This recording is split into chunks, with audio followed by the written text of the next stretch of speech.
ఇది మైలవరం అనే ఊరిలో జరిగిన కథ. అక్కడ అది చూస్తున్నది ఒక మర్రి చెట్టు.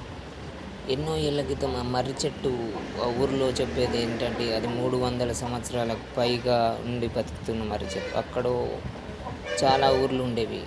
రోజు ప్రాంతంలో అటు ఇటు వెళ్ళేవారు. అక్కడ బైక్ మీద వెళ్తున్నారు.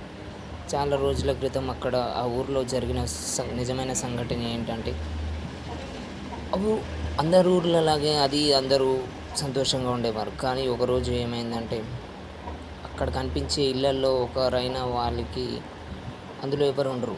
ఆ ఊర్లలో అంతా అందరూ పిచ్చి పట్టినట్టు ప్రవర్తించేవారు. ఎందుకు అని కారణం చూస్తే అది ఒకడు మంత్రాలు చేసేవాడు, ఒక ముసలివాడు అని చేసి ఈ మర్రి చెట్టుకు తీసుకొచ్చి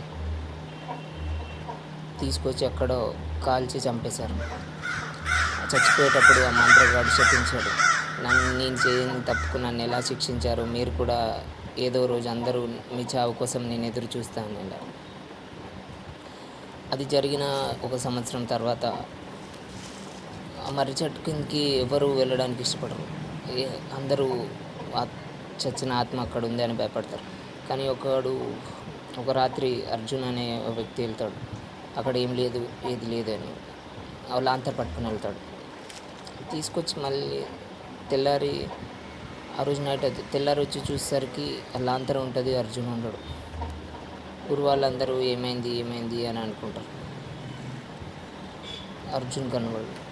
వాళ్ళు వెళ్ళి ఇలా అయింది అని పోలీసులకు కంప్లైంట్ ఇస్తారు. పోలీసులు అతను ఎక్కడికో తప్పిపోయి ఉంటాడు, ఆ చెట్టు ఎలా చేస్తుంది దానికి, అది మంత్రం, మీరందరూ అది చచ్చిపోయిన వాడు అనే దానికి మీరెలా నమ్ముతారు అని అంటారు. కానీ నిజానికి అర్జున్ ఏమయ్యాడో ఎవరికి తెలియలేదు ఇప్పటివరకు.